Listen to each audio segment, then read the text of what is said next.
صرف یہ 3 کیوں؟ اور میں یہ سمجھتا ہوں کہ ہر کیس میں یہ 3 لوگ آگے آ جاتے ہیں اور پاکستان کی تبدیل کے فیصلے کرتے ہیں. بھائی 2017 میں بھی اسی قسم کا بینچ بنا تھا جس نے پاکستان کو آج اس جگہ پہ لا کھڑا کیا ہے جہاں یعنی کہ پاکستان کا مستقبل تاریخ ہو گیا ہے. نظر آتا ہے، اللہ نہ کرے کہ تاریخ ہو، لیکن تاریخ نظر آتا ہے. آپ ذرا اس کا تھوڑا سا موازنہ کر لیں. 2017 میں جب نواز شریف پاکستان کا وزیر اعظم تھا تو کس طرح کے حالات تھے ملک کے اندر، اور آج 2017 کے بعد کیا حالات درپیش ہیں پاکستان میں. تو میں تو سمجھتا ہوں کہ اپنی قوم سے میں یہ کہوں گا کہ میری قوم کے لوگوں، دیکھو، اپنی آنکھیں کھولو. یہ آپ کے ساتھ بڑا ڈراؤنا مذاق ہو رہا ہے. یہ پہلے 2017 میں کتنا اچھا پاکستان تھا، آپ سب لوگ خوش تھے ہی نہیں تھے؟ مجھے ذرا بتائیں کہ آپ کو ماشاءاللہ پیٹ بھر کے روٹی ملتی تھی، آپ لوگ کے خاندان انہیں خوشی کے ساتھ اپنا گزارا کرتے تھے. لیکن آج 2017 کے بعد آپ مجھے بتائیں کہ کیا 2017 میں تھوڑا سا آپ کو ایک پیش کرتا ہوں کہ اس وقت قیمتیں کیا، ڈالر 105 روپے تھا،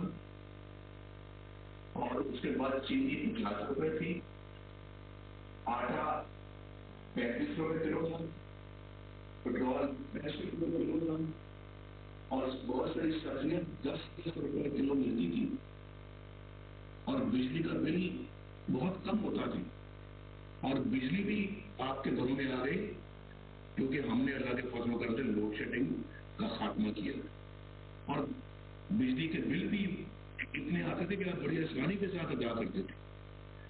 موٹر ویز ملک میں بن رہی تھی، دہشت گردی ختم ہو رہی تھی یا ختم ہو چکی تھی، لوڈ شیڈنگ ختم ہو گئی تھی، فارن ایکسچینج ریزروز بلند ترین سطح پہ تھے، یعنی کہ بلند ترین سطح پہ ہمارے فارن ایکسچینج ریزروز تھے.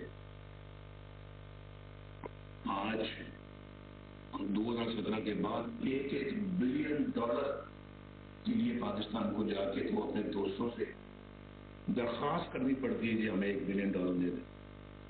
اچھی ہمیں اتنی اچھی قوم کو کیا بنا بیکاری بنا دیا ہے، اور یہ آپ کے فیصلے لے کر یہ تو تسلسل لگتا ہے مجھے وہی 2017 کا جو آج ہے. میں بالکل اس کو اسی نظر سے دیکھ رہا ہوں. میں آپ کو بھی دکھانا چاہتا ہوں اپنی قوم. پلیز اپنی آنکھیں کھولیں.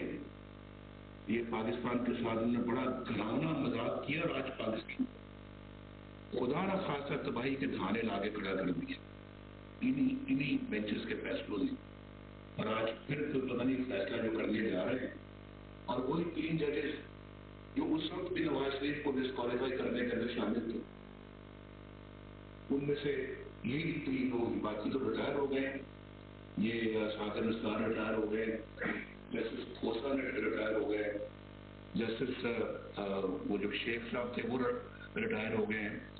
تو مجھے ذرا بتائیں کہ آج قوم کو جواب دیں گے کہ نواز شریف کو کیوں بھائی آپ نے ڈسکوالیفائی کیا، اور یہ دن دکھایا آج پاکستان کو کہ پاکستان اتنا مقروض ہو گیا ہے، اور 1 ارب ڈالر کے لیے اللہ نہ کرے میرے منہ سے ایسے الفاظ نکلے، بھیک مانگنے پہ لگا دیے. اس وقت ہم نے IMF کو خیر بات کہہ دیا تھا، ہم نے کہا تھا تھینک یو ویری مچ، بہت اچھا، بس ہمارا ملک کتنا اچھا چل رہا تھا.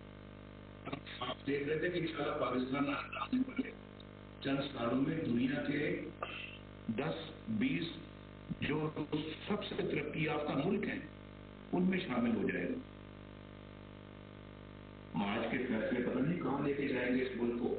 ابھی جو فیصلہ کرنے جا رہے ہیں، بھائی بچو اس فیصلے سے. جو کر سکتے ہو کرنا چاہیے، آپ کو کھڑے ہو جائیں. آپ اپنا جو ہے نا وہ ایسے لوگوں کے خلاف جو پاکستان کو تباہی کے کنارے پہنچانا چاہتے ہیں، کہاں لے کے جائیں گے مجھے سمجھ نہیں آتی. اس فیصلہ اگر یہ فیصلہ خدا نخواستہ آیا